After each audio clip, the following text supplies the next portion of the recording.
이 민수기 때서부터 끊임없이 이스라엘 백성을 괴롭히는 그런 나라로 존재해 왔어요. 그런데 이 모압에 대해서 사울 왕 때라든지 다윗 왕 때라든지 또는 북이스라엘의 여로보암 2세 또 남방 유다 나라의 여호사밧 때 왕들이 좀 강할 때는 이 이스라엘 나라가 그들을 지배하고 꼼짝 못하게 했었는데 뭔가 이스라엘 나라가 흔들릴 때 예를 들면 언제냐 하면 북이스라엘 때 예후 기억하시죠? 이 예후가 아합을 무찌르고 왕이 되긴 했습니다마는 너무나 많은 공직자와 또 일꾼들을 그저 아합과 관련이 있다 그러면 무조건 다 죽여가지고 인재가 없었어요. 그러다 보니 예후 이후에는 나라가 인재가 없어서 나라가 굉장히 쇠약해졌습니다. 근데 이렇게 나라가 쇠약해지다 보니까 또 모압이 일어나가지고 끊임없이 이스라엘을 괴롭히고 하는 일들이 반복되기 시작을 했어요. 자, 그러다가 드디어 이 아수르 왕 디글랏 빌레셋이 대군을 이끌고 그건 뭐라 그래? 이 서쪽 지역의 평정이라 그러나 서북 평정. 우리 뭐 지금 뭐 중국에서 뭐 동북 공정 뭐 이런 뭐 그런 거 얘기하듯이 이 아수르가 이 서북 평정을 하기 위해서 대군을 이끌고 오게 되는데요. 바로 이때에 BC 722년에 이 디글랏 빌레셋의 아들인 이제 그 사르곤, 이 사르곤 왕이 북이스라엘을 점령하고 난 다음에 저 아라비아까지 가기를 원했어요. 남쪽에 그 아라비아까지 가기를 원하면서 지나가는 길에 이 모압까지 치게 됩니다. 예. 그래서 이 모압을 치게 된 이유는 뭐냐 하면 당시에 모압, 블레셋 이 몇몇 나라들이 자꾸 아수르 나라가 쳐들어올라 그러니까 반아수르 동맹을 맺었거든요. 그게 괘씸해가지고 이놈들 한번 혼 좀 나봐라 해가지고 이 사르곤 왕이 밀고 내려가면서 이 모압을 싹 쓸어버리게 된 거예요. 바로 이런 것을 내다보면서 아마도 아하스 시대 때에 예언된 말씀이 아니겠나 하는 생각이 들어집니다. 아하스 때는 아직 그 북이스라엘이 망하지 않았을 때 아닙니까? 그죠? 망하지 않았고. 그리고 또 모압도 망하지 않았고. 그런데 아마도 예언적으로 벌써 이렇게 예언을 하고 있는 것은 그 예언이 성취되면 이사야의 예언이 진실하다, 신실하다, 쪽집게다 뭐 이런 얘기가 나올 수 있으니까 아마도 이렇게 예언을 하고 이사야의 나머지 예언의 신실성도 증명케 하기 위함이 아니겠나. 그런데 우리들이 성경을 읽다 보면 한 가지 좀 우리를 혼돈하게 하는 게 뭐냐 하면 15장에도 보게 되면 모압에 관한 경고라. 그 다음에 하룻밤에 모압 알이 망하며 황폐할 것이며 하룻밤에 모압길이 망하여 황폐할 것이라. 우리말 성경에는 다 이런 식으로 번역이 되어 있습니다. 그런데 원래 히브리어 성경에는 이것이 우리 완결형, 미완결형 기억나시죠? perfect form, imperfect form 하고 기억이 나실 텐데 예언임에도 불구하고 다 perfect, 완결형, 그러니까 과거형 형태로 사용을 하고 있어요. 그 이유가 무엇이냐? 이런 걸 갖다가 보통 뭐라 그러냐면 prophetic perfect form이라 그래 얘기를 해요. 그러니까 선지자적 완결형. 그러니까 이건 뭐냐면 너무나도 이루어질 것이 확실하기 때문에 너무나도 완결될 것이 너무나도 확실하기 때문에 과거로 써버리는 거야. 미래의 일인데. 예, 바로 이 15장은 그렇게 기록이 된 말씀입니다. 근데 우리말 성경에는 그런 뉘앙스가 전혀 안 나타나지. 전부 다 미래로 번역을 해놨으니까. 그러니까 그만큼 이사야 선지자는 이 모압이 망할 것이라는 것을 아주 확실하게 믿고 있었던 것이에요. 믿고 확실하게 예언을 하고 있는 거예요. 그리고 특히 또 15장에 보게 되면 하나 우리 눈에 띄는 장면이 웬 지명이 왜 이렇게 많이 나와? 모압에 대한 지명이. 여러분들이 좀 더 그 지도책, 좀 이렇게 두꺼운 지도책이 있어요. 성서 지도하는 두꺼운 지도책에 보면 이 모압에 대한 지도를 보면 여기 지명들이 다 나와요. 그런데 북쪽에서부터 중앙, 남부까지 다 있는 모든 지역에 있는 웬만한 지명들이 여기 다 나와 있습니다. 모압에 대한 지명이. 그러니까 이렇게 많은 지명을 언급하면서 이것이 심판당한다고 하는 것은 이유가 뭐냐? 그만큼 모압은 구석구석까지 다 망할 거다. 라는 것을 어떻게 보면 보여주는 내용이다라고 볼 수 있습니다. 그리고 또 이 모압에 대한 심판에 있어서 하나 또 눈에 띄는 것은 굉장히 청각적, 시각적, 그리고 굉장히 입체적으로 예언이 되어지고 있는 것을 보게 돼요. 우리들이 보다시피 15장에 한번 보세요. 굉장히 극적이에요. 하룻밤에 모압 알이 망하며 황폐할 것이며, 황폐한다는 것도 굉장히 시각적이죠. 그 다음에 2절에 보게 되면 사람들이 산당에 올라가서 뭐 하냐면 울며 통곡하며, 이런 거는 청각적이죠. 그리고 이제 망해가지고 사람들이 수치스러우니까 15절에 보면 머리털 밀고 굵은 배로 동이고, 이건 시각적이고, 그 다음에 애통하며, 이거는 청각적이고, 부르짖으며, 5절에 보면 부르짖으며, 또 부르짖으며, 6절에 보면 물이 마르고 풀이 시들었으며 연한 풀들이 말라 청정한 것이 없음이로다. 이거는 전부 다 시각적이고. 그래서 이 15장을 탁 하면은 소리, 사운드, 그 다음에 그림, 아주 입체적으로 보여줄 수 있는 겁니다. 그만큼 이사야 선지자는 모압의 그 멸망을 아주 생생하게 바라보고 있는 것 같다라는 것을 볼 수 있습니다. 근데 또 한 가지, 이 15장과 16장은 둘 다 이 모압에 대한 심판에 대한 예언인데요. 모압이 이렇게 망한다 하면은 굉장히 쏙 시원할 거 아닙니까? 왜냐하면 끊임없이 이스라엘 나라를 괴롭히던 나라니까 이게 망한다 그러면 얼마나 좋겠어. 그런데 이사야 선지자의 마음속에는 그렇게 쏙 좋은 것만 같지는 않아요. 특별히 16장 1절에 보게 되면 너희는 이 땅 치리자들에게, 너희는 누구겠습니까? 모압 사람들. 이 땅은 누구겠습니까? 에헤이. 너희는 이 땅 치리자에게, 이 땅은 지금 이사야 선지자가 말하고 있는 유다. 유다의 치리자에게 어린 양을 드리되 셀라에서부터 광야 나 딸 시온산으로 보낼지니라 해가지고 이스라엘 사람들이 있는 특별히 그 시온산으로 어린 양을 가지고 올 것을 촉구를 하고 있어요. 그러니까 모압 사람들이 어떤 시온의 백성들이 하나님 앞에 예배드리듯 하나님 앞에 나아올 것을 이야기를 합니다. 그리고 5절에도 보게 되면 다윗의 장막의 왕위는 인자함으로 굳게 설 것이요 그 위에 앉은 자는 충실함으로 판결하며 공평을 구하며 의를 신속히 행하리라. 왜 모압이 이렇게 유다로 오기를 원하느냐? 진정한 이방인이건 이스라엘 사람이건 유다인이건 우리가 정말 공평과 의로 다스림 받으면서 구원 얻을 수 있는 길은 어디냐? 어떤 시온밖에 없다는 거예요. 그리고 특히 모압에게 왜 이런 걸 촉구하냐? 어찌됐건 모압도 어떻게 보면은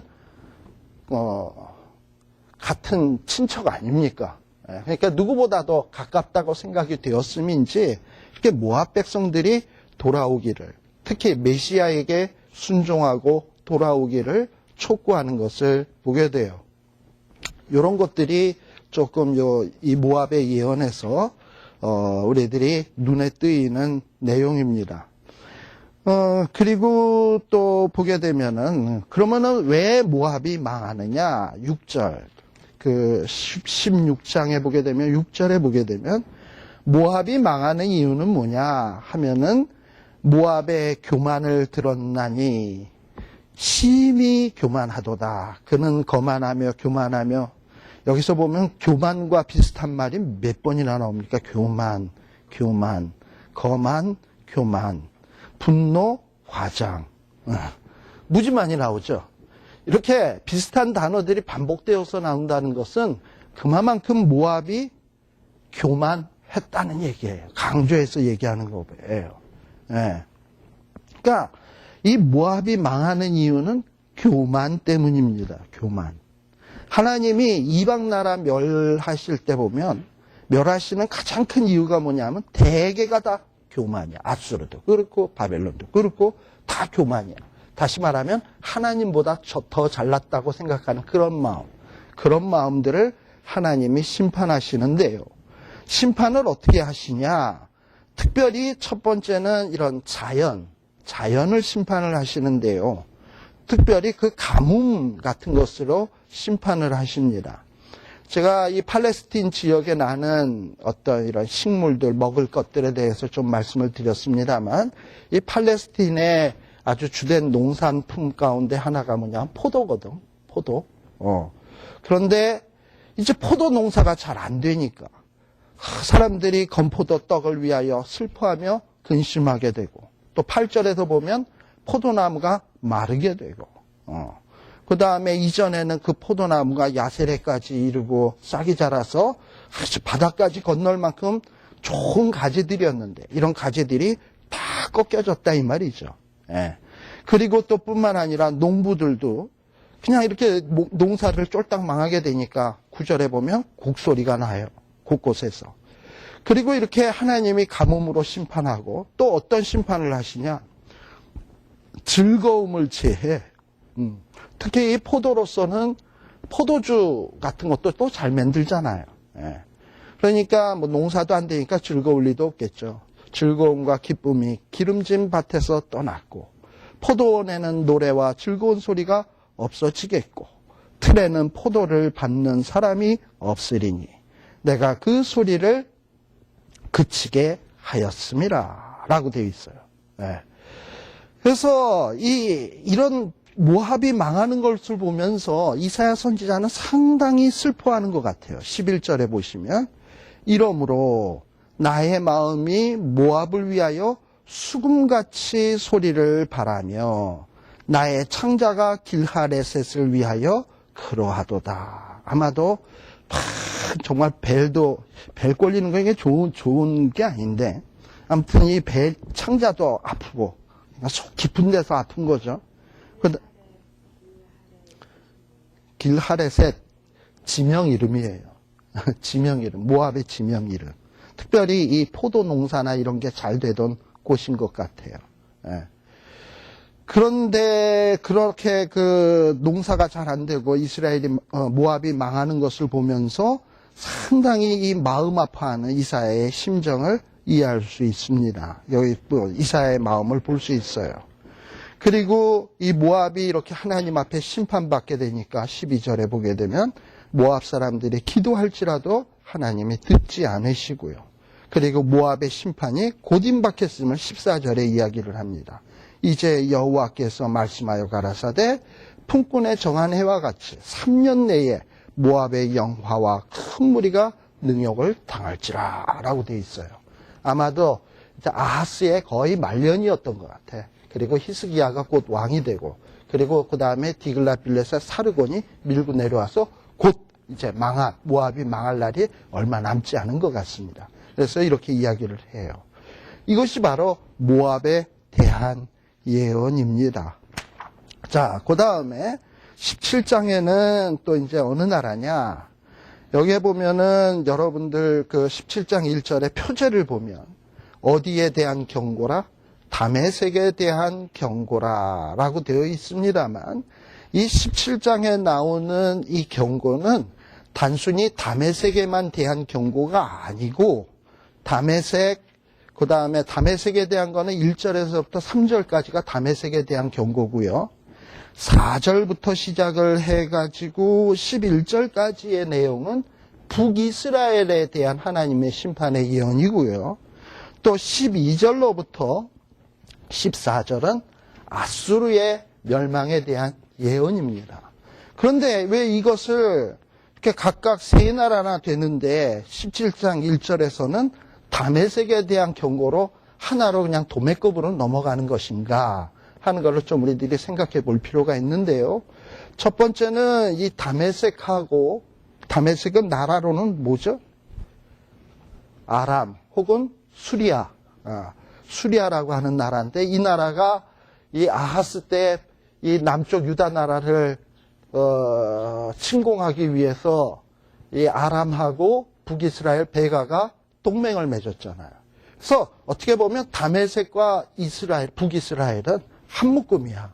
어떤 면에서 이 하나님이 택하신 나라, 다윗의 그 혈통의 나라, 이 유다 나라를 괴롭히는데 한 묶음으로 등장했던 나라예요. 그리고 아수르는 또 어떤 나라냐?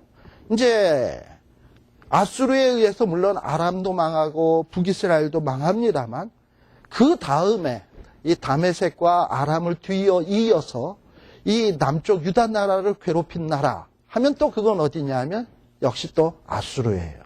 이런 면에서 이 세 나라는 남쪽 유다 나라를 괴롭힌 나라들이다라는 이런 공통점을 갖고 있어요. 그런데 거기에서 아마 가장 대표적으로 이스라엘을 괴롭힌 나라가 있다면 다메섹이었기 때문에 1장 1절에 다메섹에 대한 경고라라고 이렇게 시작을 하고 있는 것 같습니다.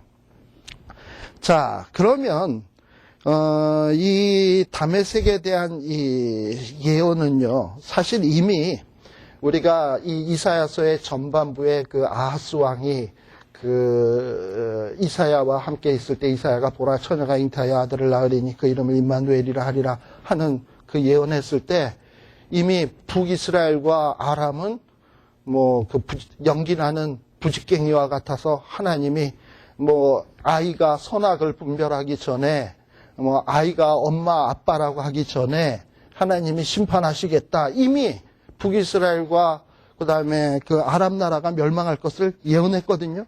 그런데 지금 여기에서 또 예언을 또 하고 있는 거야. 예. 그런데 7, 8장에 나오는 7장, 8장에 나오는 앞서서 나오는 그 아람과 북이스라엘에 대한 심판은 서술적 형태, 그러니까 서술적 형태라 그러면은 내러티브, 이야기체로 선포가 된 반면에 지금 여기 이 17장에서 나오는 이 심판의 선포는 시예요, 시. 시의 형태로서 이루어지고 있습니다. 자, 보통 성경에서 우리들이 주로 자주 사용되는 문학적인 형태가 있다면 제일 많은 부분이 아마 스토리, 내러티브일 거예요. 이 서술체. 그게 제일 많고, 그 다음에 거기에 버금가도록 많은 게 있다면 시예요. 그래서 어떨 때는 서술체로 쓰고, 어떨 때는 시적으로 쓰고, 이래요. 그런데 여러분들도 어떨 때 서술적으로 쓰고, 어떨 때 시적으로 쓸 때 있잖아요. 특히, 무슨 내가 사랑하는 여인이나, 혹은 뭐 사랑하는 어떤 애인이 있을 때, 그에게 글을 쓸 때는 잘 쓰지도 못하면서 뭔가 시적으로 써보려고 애를 쓰잖아, 용을 쓰잖아. 왜 그래요? 이 시라고 하는 것은 알게 모르게 이 감정을, 나의 감정을 저쪽에 전달하거나 또 내 감정을 전달함으로써 저쪽 사람의 감정을 뭔가 이렇게 그 흥분시키고 자극하는데 아주 좋은 매개체 역할을 하는 게 이게 시입니다. 반면에 서술체는 어떤 사건을 세세하게 묘사하는 이런 또 장점을 갖고 있어요. 그래서 서술체는 굉장히 자세하고 상세한 반면에 시라고 하는 것은 압축적이고 그러나 굉장히 자극적이에요. 예. 그러면 왜 앞에서는 이 이사야가 서술체로 쓰고 그리고 지금은 왜 이 이사야가 이 시적으로 쓰고 있는 것인가 하는 것을 좀 생각해 볼 필요가 있어요. 이제 이스라엘 백성들은 점점 이스라엘 유다 나라가 점점 힘이 기울여져 가고 세계 열강들이 막 압박을 해오기 시작을 합니다. 자연히 사람들의 마음은 어떤 상태에 빠지 계시냐면 두려움, 공포, 그리고 미래에 대한 불안, 어떤 이런 거에 사로잡혀 있거든요. 근데 이런 자들에게 뭔가 소망적인 얘기를 해주고 싶은 거예요. 소망적인, 그리고 어떤 소망적인 기쁨의 감정들을 유발시키고 싶은 거예요. 그런 면에서 일부러 어떤 시적인 형태를 취한 것이 아니겠는가 하는 이런 생각이 들어지게 됩니다. 자,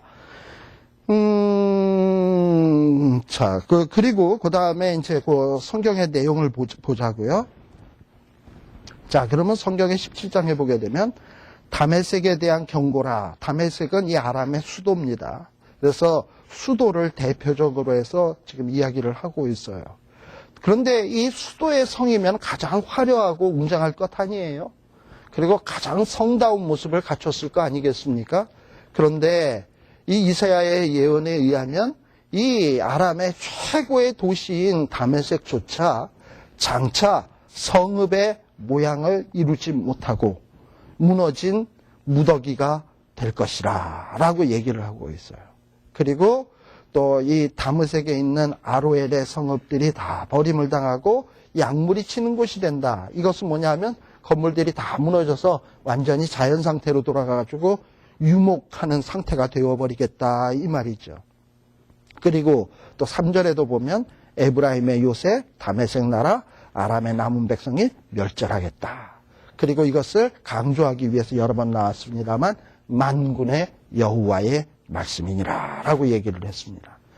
또 4절부터는 이렇게 다메섹만 망하는 게 아니라 다메섹과 연합을 해가지고 유다 나라를 괴롭혔던 이스라엘, 특별히 그날에 야곱의 영광이 쇠하고, 여기서 말하는 야곱은 아마도 북이스라엘을 지칭하는 것 같아요. 그래서 이 북이스라엘의 영광이 쇠하고, 사실 이 북이스라엘이 여로보암 2세 때 얼마나 대단했습니까? 그런데 이 야곱의 영광이 쇠하고 그 살찐 몸들이 파리해진다 그랬어요. 그래가지고 아주 밭에 곡식을 다 베게 되면 썰렁해지잖아요. 그리고 밭에 곡식 떨어진 것 같이 다 주워버리면 진짜 썰렁하잖아. 그렇게 되게 하겠다는 거예요. 그러나 우리 하나님께서는 이 이스라엘은 유다 나라의 진짜 형제 나라 아닙니까? 아까 모압에도 남은 자가 있을 거라고 얘기를 했는데 북이스라엘에도 남은 자가 있을 것을 예언을 해요. 그래서 6절에 보게 되면 이렇게 싹 쓸어가는 것 같지만 그러나 주울 것이 남으리니 얼만큼 남냐? 한 3개? 그러니까 실과를 다 실과 따기 위해서 나무를 흔들면 뚝뚝뚝뚝 다 떨어지고 달랑달랑 붙어있는 거 한 3개 남은 것처럼 되고 또 가장 먼 가지에 한 4, 5개 남은 것처럼 남을 터인데 이렇게 남을 것이다, 남은 자가. 그러니까 남은 자는 소수라는 얘기죠. 예. 자, 이렇게 남은 자라고 하는 것은 이중적 의미를 갖습니다. 남는다라고 하는 것은 뭐냐면 치겠다라는 거야. 일단 첫 번째는. 없애버리니까 남는 게 있는 거지, 그죠?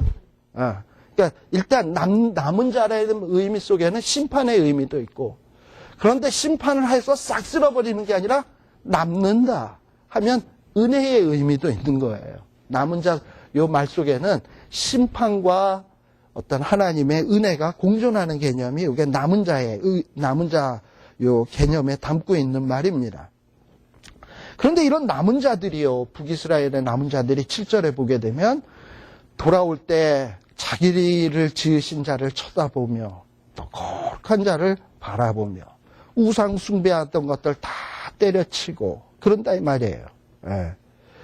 그러고서는 하나님 앞에 돌아오는 일들이 생기게 된다 이 말입니다. 그럼 왜 이렇게 북이스라엘도 망하느냐? 우리가 열왕기서에 보게 되면 북이스라엘이 망하는 이유가 나오거든요. 그거랑 비슷해요.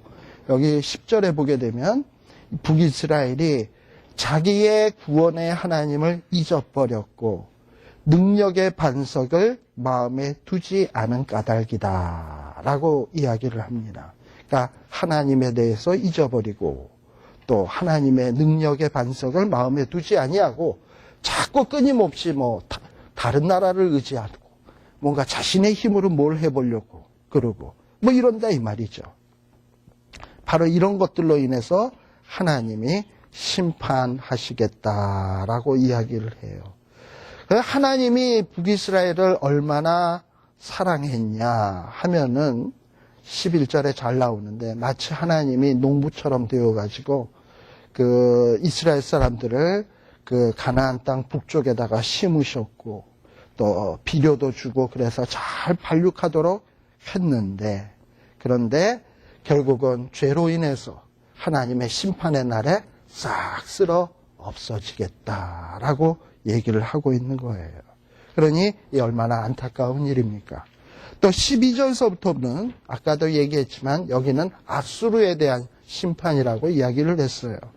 그래서 여기 이 아수르의 물밀듯이 이 서남 공정, 의 모습이 나와요. 아수르가 확 밀고 들어오니까 뭐 그냥 모압도 난리가 났고 북이스라엘도 난리가 났고 블레셋도 난리가 났고 먼 데 있는 애굽도 난리가 났어요. 저 아수르를 어떻게 막아내나. 그래가지고 그 모습이 12절에 보면 슬프다. 많은 민족이 소동하였으되 파도에 뛰노는 소리같이 그들이 소용하였고 열방이 충돌하였을 때 또 한판 붙잖아요. 아수르를 막아내기 위해서 충돌하였을 때 큰 물에 몰려온 같이 그들도 충돌하였도다. 근데 큰 물에 콱 부딪히면 부딪힌 놈이 쓸려가지 물이 쓸려갑니까? 예, 그것처럼 쓰나미를 쫙 밀고 들어오듯이 아수르가 밀려 들어오는 모습을 보여줘요. 이렇게 소동한 모습은 우리가 이미 알다시피 아하스 왕이 뭐 북이스라엘과 아랍 나라가 쳐들어올 때 그 마음이 살림에 바람에 살림이 흔들림 같이 흔들렸더라 하는 것처럼 지금 각국 나라가 아스로 들어온다는 소식 때문에 그냥 마음이 그냥 와들와들 떨리는 거야. 지금 그런 모습을 보여주고 있는 내용이죠. 그리고 13절에 보면 쓰나미로 확 밀려오는 듯한데 정말 그 물길을 멈출 수 없을 것만 같았는데 어느 한순간에 바로 13절에 나오는 모습이죠. 어느 한순간에 하나님이 꾸짖게 되니까 그야말로 그 쓰나미가 물밀듯이 밀려오던 게 썰물처럼 쫙 밀려가게 된다 이 말이지. 그래서 멀리 도망함이 산에 겨가 바람에 흩어짐 같겠고 이거를 조금 여러분들이 상상하기 쉬우려면 우리 캘리포니아에서 많이 보잖아요. 예를 들면 그 가드너들이 이렇게 해서 붕붕 들고 다니면서 붕붕 하면은 낙엽이 그냥 휙 날아가듯이 날아가는 모습처럼 날려갈 것이고 폭풍 앞에 떠도는 티끌같이 날아갈 것이다. 그리고 저녁에 두려움을 당하고 아침 전에 그들이 없어졌나니 이는 우리 노력한 자의 분깃이요 우리의 강탈한 자의 보응이니라. 이런 이야기들을 지금 이 유다 나라 사람들이 듣는 거예요. 열국이 이렇게 아수르의 침략을 앞두고 우리가 비록 약한 나라지만 하나님이 우리 주변에 이런 강한 나라들을 물리치실 것이니까 우리가 하나님을 의지하면 살겠구나 하는 이런 마음을 들도록 하기 위해서 지금 이런 예언을 주고 있는 거예요.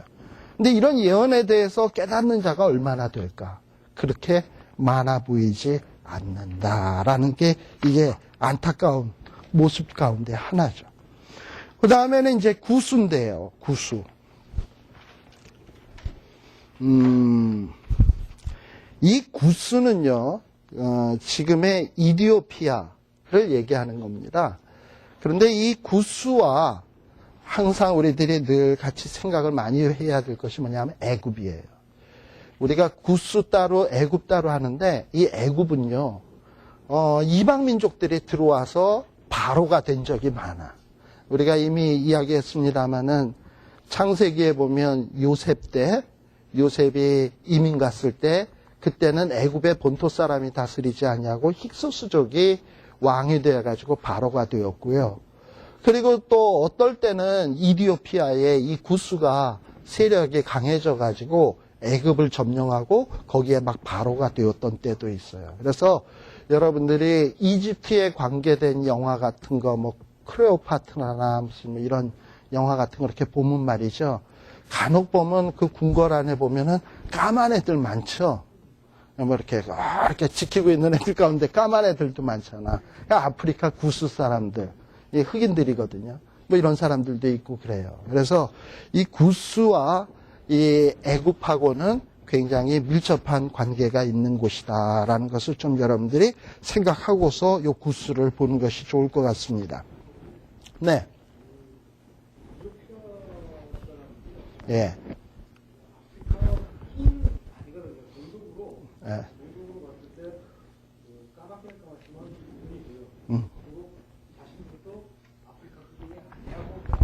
그렇죠.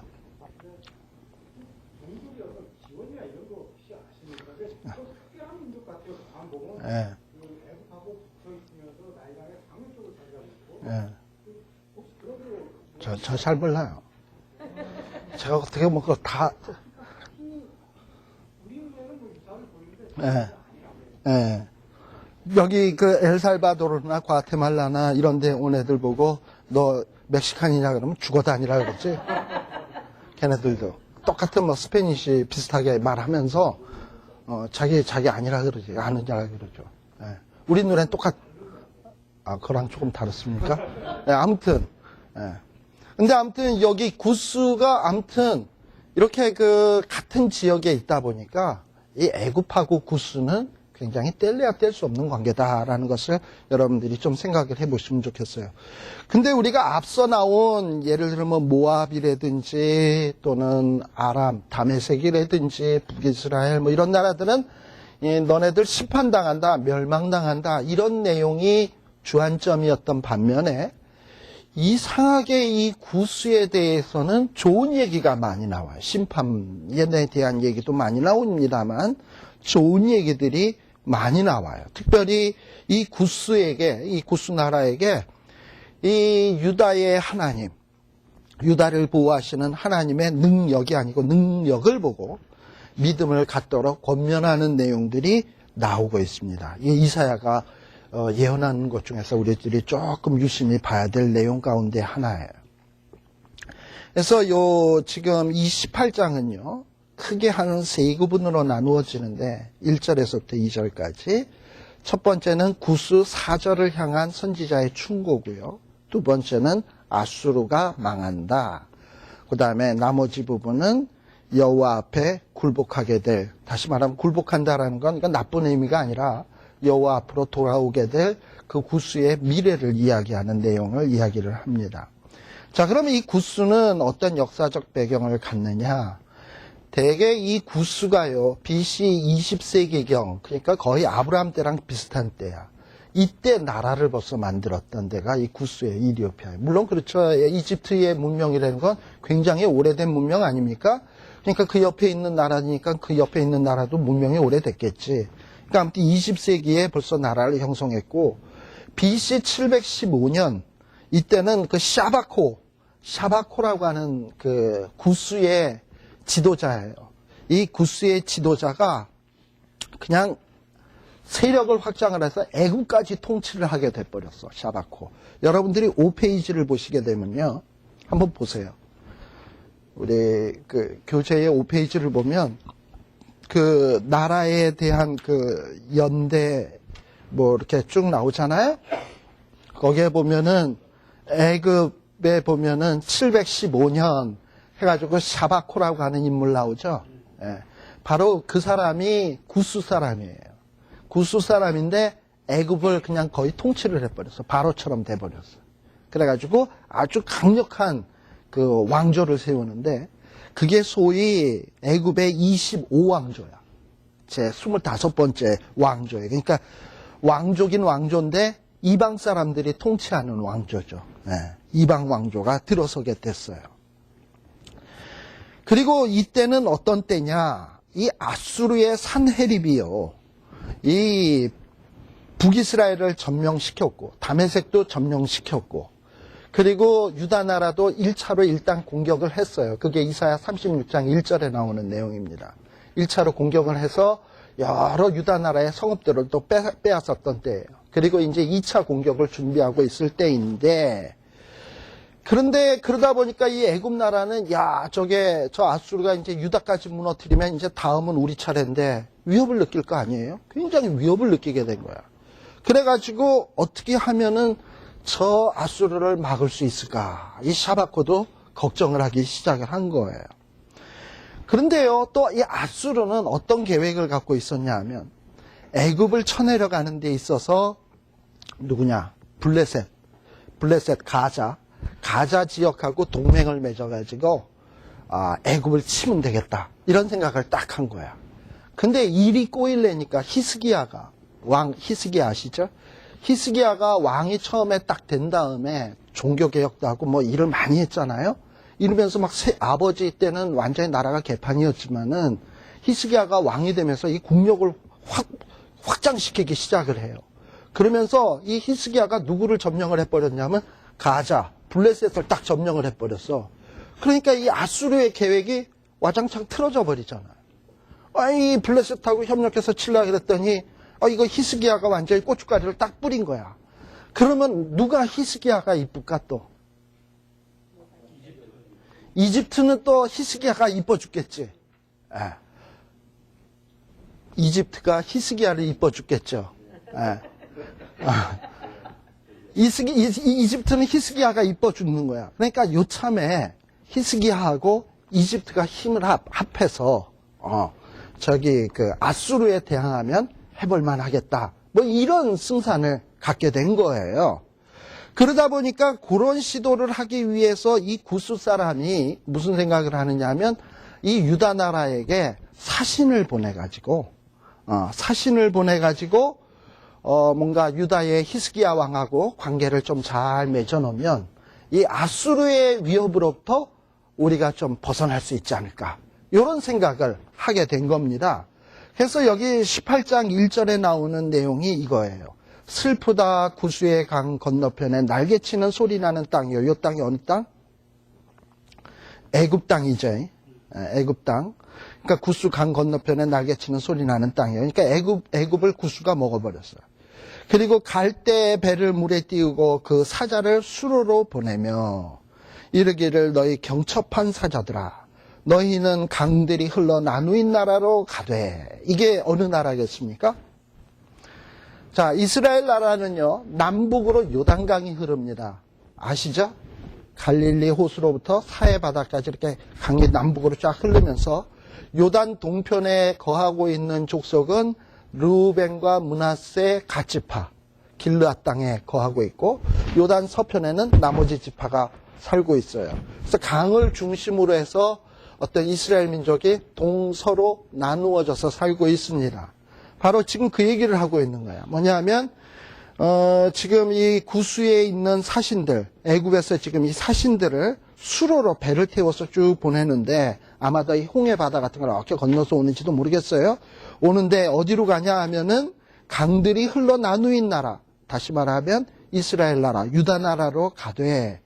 그 나라 사람들은 어떤 사람들이냐 하면 하나님이 축복해서 장대하고 준수한 백성, 그 시초부터 두려움이 되며 강성하여 대적을 밟는 백성에게 가라 하도다. 그러니까 이 블레셋 사람, 구스 사람들이 유다에게 도움을 요청하게. 유다가 이쁘잖아. 지금 히스기야가 가사까지 딱 물리치고 이래주니까 얼마나 이뻐요. 또 히스기야는 그 정책이 아버지랑 다르게 반아수르 정책이에요. 아버지는 아수르에게 의지해야 된다. 아수르에게 의지해야 된다. 그래서 아수르를 의지한 반면에 히스기야는 왕이 딱 된 다음서부터는 아수랑 정반대로 나갔어요. 반아수르 정책. 그리고 이 아수르가 손잡으려고 했던 블레셋도 그냥 뭉개버리고. 이러니까 이 애굽에서 보면은 아주 그냥 이 히스기야가 이뻐 죽겠거든요. 그래가지고 이 히스기야하고 연합을 하려고 하는 거예요. 바로 그래서 사신을 보내는 내용입니다. 네. 자, 그래서 지금 이런 모습이 지금 요 1절에서부터 3절까지 쭉 나와요. 네. 그런데 여기에 보게 되면 지금 이제 뭐라고 얘기가 나오냐면 세상의 모든 거민 지상에 거하는 너희여 산들의 기호를 세우거든 너희는 보고 나팔을 불거든 들을지어다 하고 이야기를 하며 뭐라고 얘기를 하냐면 여호와께서 내게 이르시되 내가 나의 처소에서 종용히 감찰함이 쬐이는 일광 같고 가을 더위에 운무갑도다라고 했는데 여기 일광, 운무 이건 도대체 뭘 얘기하는 것인가 하고 이렇게 생각을 해보면 뭐냐면 이 햇빛을 피할 자 있습니까? 물론 요즘 뭐 파라솔 뭐 이렇지만 당시에는 햇빛을 피한다는 게 쉬운 일 아니잖아요. 운무도 뭐냐면 꽉 차면 어디나 다 있는 것 같잖아. 네. 다시 말하면 이 하나님의 감찰함에서 피할 자가 없다는 거예요. 그래서 이 구스가 하나님의 감찰함에서 피할 수 없고 마침내 하나님 앞에 심판을 받을 수밖에 없다라는 얘기가 5절과 6절입니다. 아주 처참하게 무너지게 될 것이다 이 말이에요. 그런데 7절에 보면 묘한 얘기가 나와요. 이렇게 멸망을 하는데 근데 이렇게 멸망을 하게 될 때 너희들은 어찌해야 되냐 하면 다시금 강들이 흘러 나누인 나라에 장대하고 두두두 이게 어느 나라라고요? 유다 나라에 가서 만군의 여호와께 드릴 예물을 가지고 가서 만군의 여호와의 이름 두신 곳 시온산에 이르러라. 왜냐하면 모든 구원은 어디서 온다? 시온에서 오기 때문에 시온으로 가라라고 지금 이렇게 권면을 하고 있는 겁니다. 이게 그래서 뭔가 이 구스인들을 향한 어떤 심판의 예언이라기보다는 이렇게 그 아수르의 침략을 받을 때 너희들은 시온에 가야 된다라는 어떤 그런 얘기를 해주는 것 같아요. 그 다음에 이제 19장에는 애굽에 대한 예언인데요.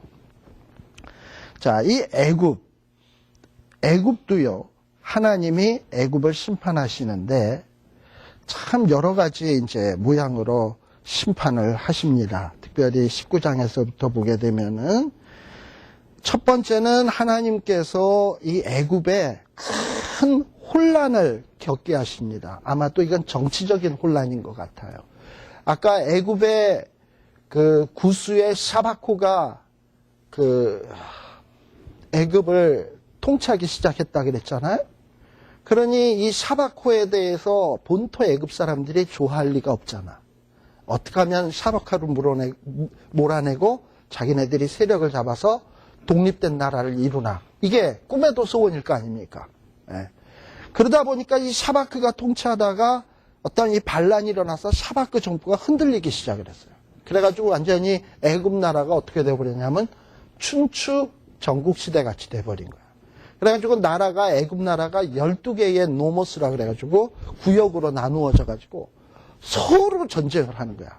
샤바코를 지지하는 파 아니면 애굽 본토 사람을 지지하는 파 해가지고 그냥 자중질환 같이 서로 죽이고 하고 이런 일들이 벌어지기 시작을 한 거죠. 바로 그 얘기를 지금 하는 것이 뭐냐 하면은 바로 19장 2절에 나오는 말씀입니다.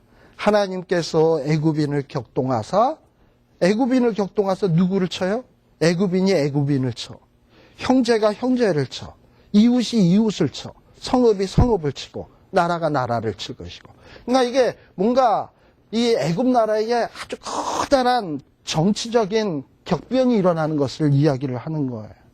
그러다 보니까 사람들이 정치적으로 혼란하다 보니까 미래가 암담해. 이게 도대체 나라 꼴이 어떻게 되려고 그래? 우리의 미래는 어떻게 될까? 경제는 어떻게 될까? 과연 이 나라가 제대로 존속은 할 수 있을 것인가?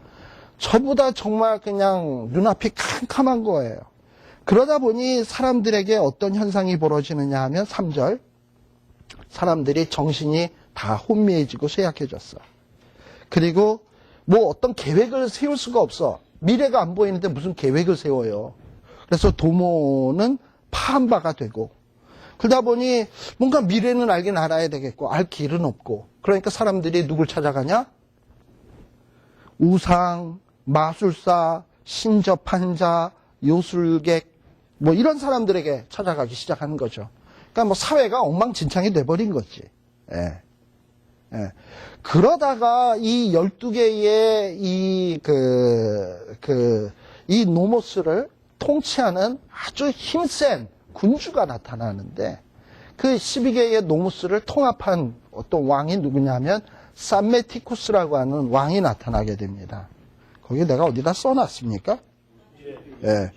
예. 삼메티쿠스라고 하는 사람이 BC 664년경에 전 애굽을 통일을 해가지고 그 혼란하던 것을 아주 그냥 평정을 해버려. 예. 근데요, 이 삼메티쿠스 하는 사람, 이 사람은 딱 누구 같은 사람이냐면 전두환 대통령 비슷한 사람인 것 같아. 예. 그래가지고 완전히 철권 통치로 이스라엘 백성들을 통치하는데요.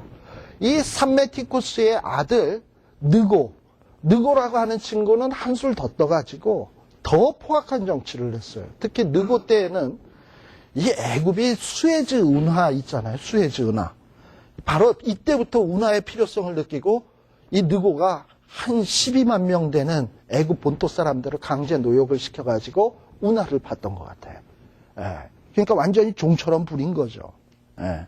막 이런 일들이 벌어지고 그러다 보니 백성들 가운데 이 삼메티코스와 느보를 좋아하는 자들이 별반 없겠지. 그러다가 결국은 느보의 그 손자때 호프라라고 하는 왕이 되었을 때에 그 반란이 일어나가지고 또 이 정권이 무너지게 됩니다. 자, 이런 어떤 사회적인 혼란에 하나님이 심판을 하실 것이고, 또 두 번째는 자연적인 심판도 하시는데, 이 애굽이라고 하는 나라는 굉장히 자연적으로 축복받은 나라입니다. 나일강이 있고, 그리고 물이 풍부한 나라고, 그리고 바다도 있고, 그런데 이런 것들을 통해서 이 애굽의 경제, 뭐 이런 것들이 굉장히 발전하는데, 갑자기 어떤 하나님의 심판으로 인해서 바닷물이 없어지고 강들이 마르게 되고 강들에서 악취가 나고 애굽의 시냇물이 줄어들고 그리고 뭐 곡식들이 다 흉년이 들게 되고 또 어부들도 고기가 안 잡혀가지고 탄식하게 되고 그래서 어떤 이런 자연적인 재앙이 일어날 것도 얘기를 하고요. 그리고 또 하나님께서 또 어떤 재앙도 주시느냐 하면 이 지도자급들의 그 판단력을 혼미하게 만들어. 그게 바로 11절서부터인데요. 소안의 방백은 어리석었고 바로의 가장 지혜로운 모사의 모략은 우준하여졌으니, 그러니까 어떤 정책을 세우고 그리고 애굽을 이끌어가는 이런 참모되는 사람들이 그냥 하는 일마다 초치는 거야. 문제만 일으키고 제대로 되는 일은 없고 맨날. 이런 식의 일들이 벌어지게 되는 거예요. 예. 그래가지고서야 어떻게 지혜로운 자라고 할 수 있겠으며 어떻게 왕들의 후예라고 할 수 있겠느냐. 애굽에 도대체 지혜 있는 자가 어디냐. 뭐 지금 이러고 얘기를 하게 하는 거예요. 이것이 하나에 보면 다 하나님의 심판의 모습이에요. 그러니까 하나님의 심판은요, 우리는 흔히 뭐 전쟁, 외국 나라의 침략 이것만 생각하는지 모르지만 때로는 어떤 정치적인 혼란, 진짜 갈피를 못 잡게 혼란한 것도 하나님의 심판의 한 방법이고, 또 자연재해, 그리고 지도자들의 무능, 이것도 하나님의 다 심판인 거야. 그러니까 우리들이 아이고 뭐 어쩌다 보니까 사회가 이럴 수도 있고 저럴 수도 있고 이럴 수 있을지 모르지만 어떤 사회가 아무튼 좀 정상이 아닐 때는 우리들이 좀 깊이 마음을 여미고 하나님 앞에서 자기 자신을 반성해보고, 교회가 이런 혼란한 사회에서 무슨 역할을 해야 되는 것인가, 우리 예수 믿는 사람들은 어찌해야 되는가 하는 것을 조용히 한번 물어볼 필요가 있다고 늘 생각이 되어집니다. 바로 이런 것이 애굽에서 벌어지는 일들이에요. 그런데 이 애굽에 좀 이제 놀라운 일이 생기게 되는데요. 특별히 이제 이 18절에 보게 되면 18절에서 16절에서부터 이제 나오는 내용인데, 이렇게 심판의 날에 17절에 보면 유다의 땅이 애굽의 두려움이 된대. 애굽 사람들이 유다 사람들을 굉장히 존경하게 되는 거예요. 그게 왜 그러느냐? 하나님 때문이에요.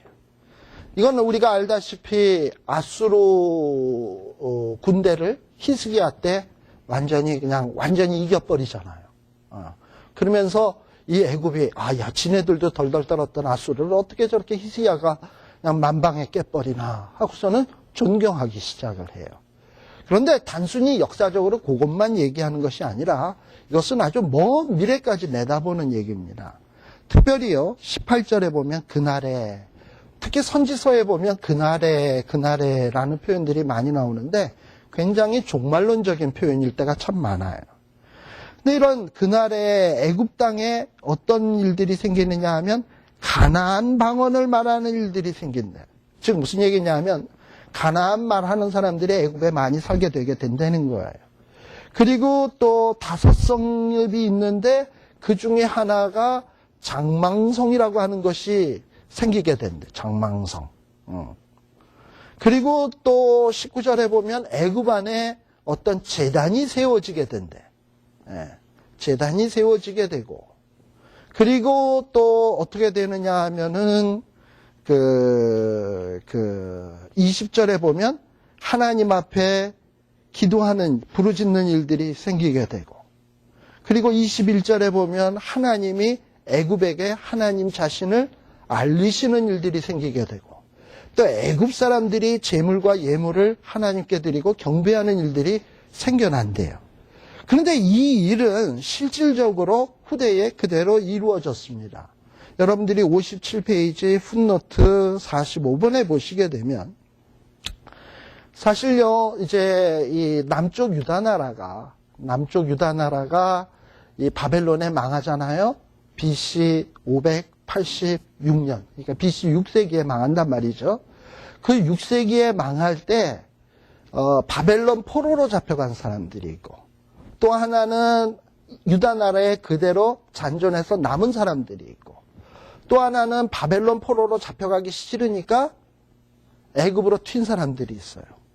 이 애굽으로 튈 때 자기만 가기 좀 뭐하니까 선지자 누구 데리고 갔지?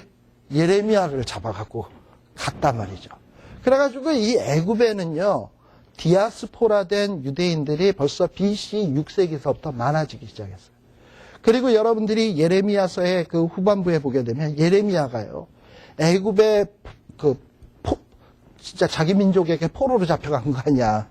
포로로 잡혀가가지고 거기 애굽에 가서 우상 숭배하는 그 디아스포라된 유대인들에게 신앙생활 똑바로 하라고 막 야단도 치고 그래요. 예레미야가.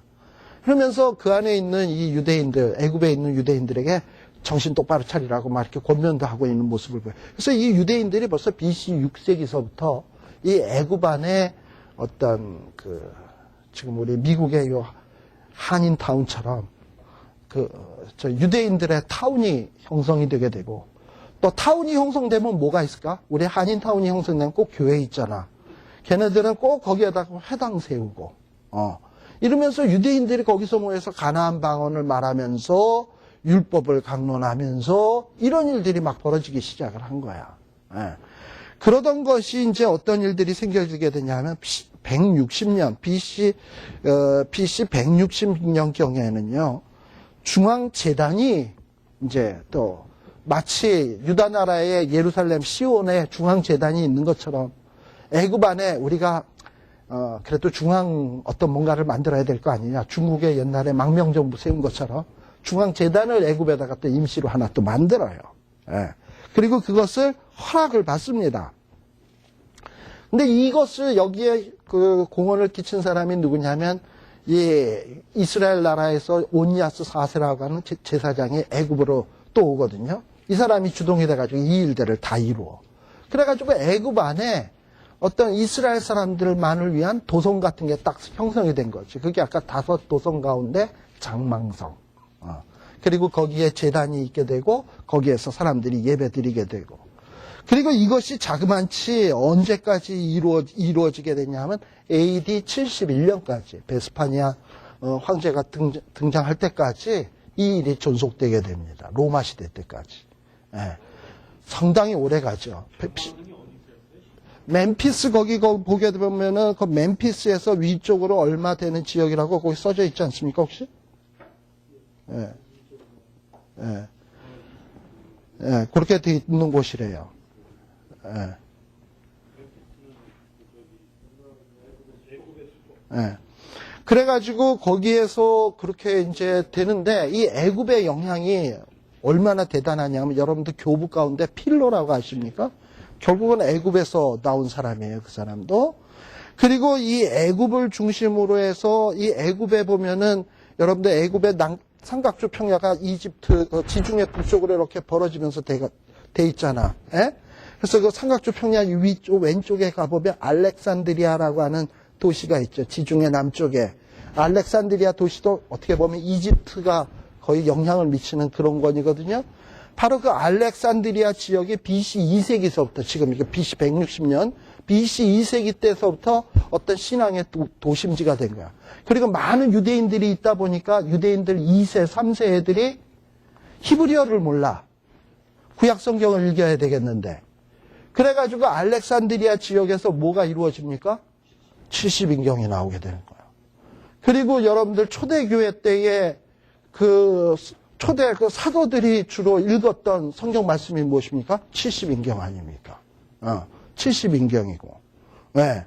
그러니까 어떻게 보면 이 초대교회의 신앙에 어떤 거대한 영향을 미친 것이 결국은 이 애굽이라. 이 애굽이라. 그래서 어떻게 보면은 이 애굽이 하나님으로 은혜를 많이 벌써 이사야의 예언을 통해서 사도시대 때의 어떤 복음전도의 전초기지 70인경의 전초기지 될 것을 벌써 예언하고 있는 내용이에요. 그러니까 이사야의 예언은 이게 보통 예언이 아니구나. 그러니까 시국을 초월하는 예언들이에요. 그래서 벌써 이런 일들이 벌어지게 되고 지금도요 애굽이나 구스 지역에 있는 기독교를 지금은 이슬람권이 많이 되어졌지만 그래도 그 안에 아직도 기독교들이 있어요. 그런 걸 보통 콥틱 교회라고 얘기를 해요. 콥틱 교회라 그래가지고 아무튼 이집트 안에 또 그 기독교 요 신자들은 또 알짜배기들이야. 또 알짜배기들이 그래요. 근데 바로 이런 일들이 있을 것을 벌써 BC 600년대에 700년대에 이사야가 예언하고 있다는 것은 대단한 일이 아닐 수가 없어요. 그러니까 이런 예언들을 당시 사람들이 무슨 이해를 하겠어요? 도무지 이해를 못하지.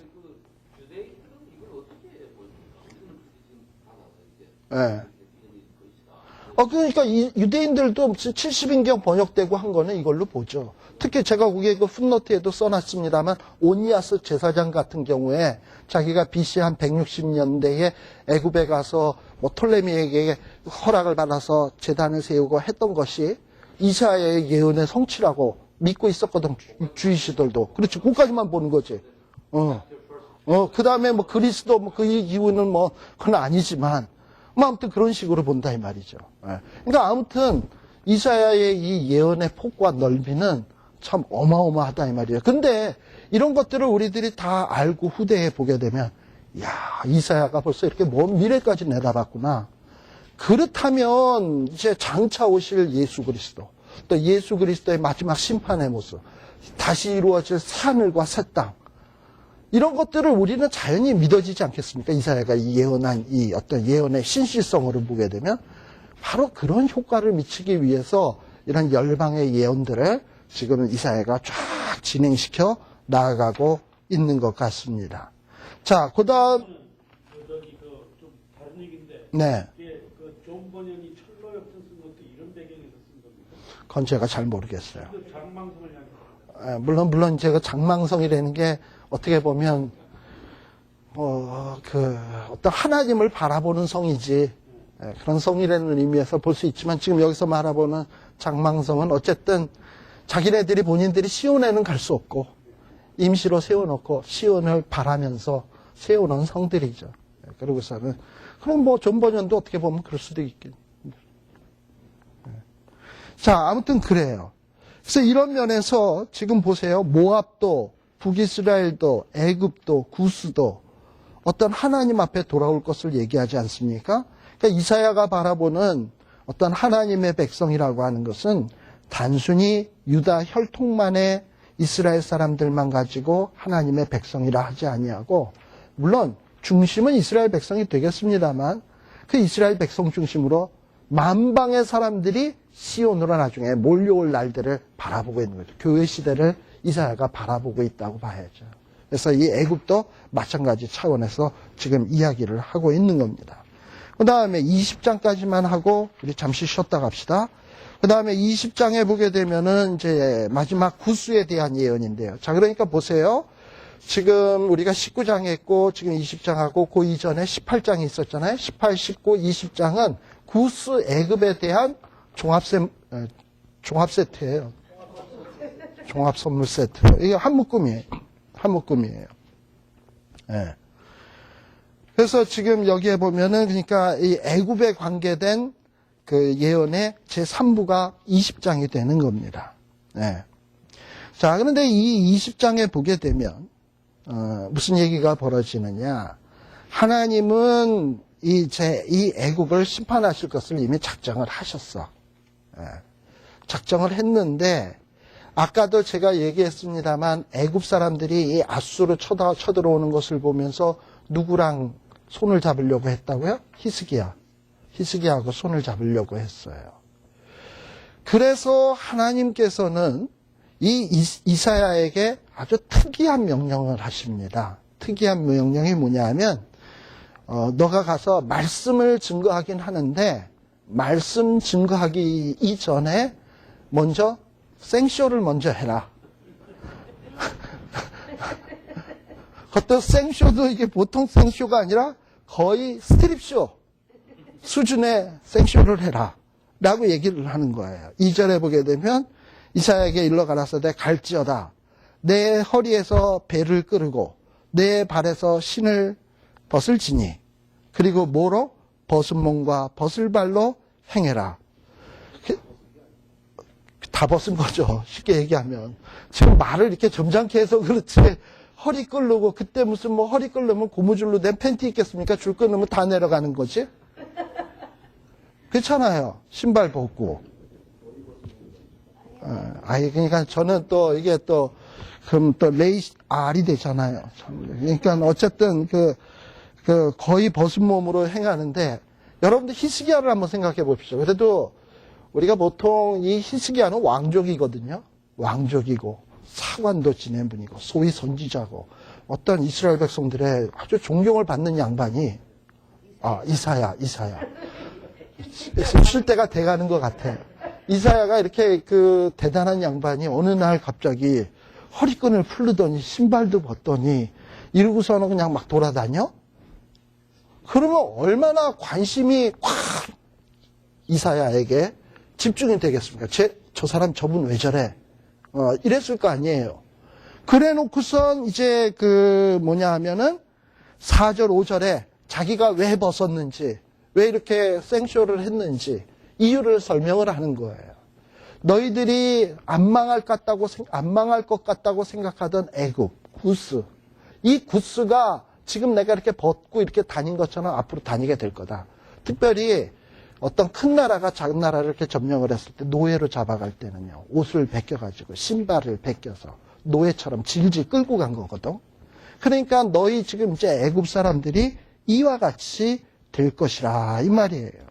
그래가지고 5절에 보게 되면 결국은 구스, 애굽 때문에 사람들이 어떻게 쟤네가 저렇게 망할 수가 있나 다 놀라게 된다 이 말이지. 예. 그리고 6절에도 마찬가지 아닙니까? 그날에 이 해변 거민이 말하기를 지중해 연안에 있는 여러 나라들이 있을 거 아니에요? 특별히 애굽하고 교역을 많이 하다. 애굽은 이 바다를 끼고 있는 데니까 위에는 두로라든지 또는 그리스 지역, 저쪽에 다시스, 뭐 이렇게 지중해 해변에 있는 나라들이 여럿 있어요. 그런 나라들하고 이렇게 교역을 해서 번영을 이루고 있었는데 어느 날 이 애굽 나라가 아수르에 완전히 개같이 벗은 몸으로 창피한 몸으로 끌려가는 것을 보면서 주변의 모든 나라들이 놀래게 되는 이런 일들이 생긴다 이 말이죠. 예. 그리고 이 애굽 망하는 걸 보면서 더욱더 사람들은 두려움을 느끼게 된다 이 말이에요. 근데 이런 일들이 현실로 이루어지게 되고 있어요. 그래서 이런 예언을 통해서 지금 이사야 선지자는 자기의 예언이 얼마나 신실한 것인가 하는 것을 증명하는 데 사용을 하고 있습니다. 잠시 쉬었다 가도록 하겠습니다.